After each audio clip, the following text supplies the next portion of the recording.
السلام علیکم ورحمۃ اللہ وبرکاتہ۔ ناظرین، یہ مدینہ منورہ میں عثمانی دور کا ریلوے اسٹیشن ہے۔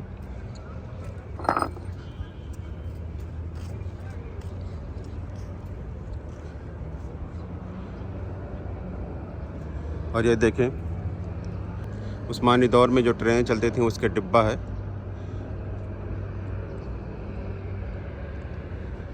اور یہ پورا علاقہ یہ جو گھیرا ہوا ہے، یہ سب پہلے اسٹیشن تھا۔ اور سامنے آپ جو مسجد دیکھ رہے ہیں، یہ ترکی مسجد ہے۔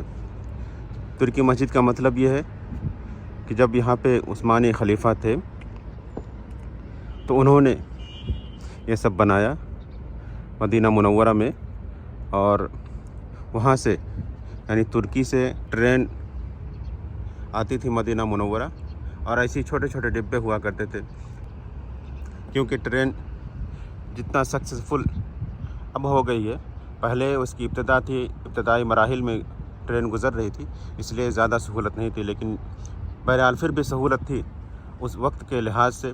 اور حجاج کرام زائرین مدینہ منورہ آتے تھے، اور یہ اس کا اسٹیشن ہے۔ آج یہ گھیر دیا گیا ہے، اس کے اندر ہم نہیں جا سکتے ہیں، باہر سے ہم آپ کو دکھا رہے ہیں۔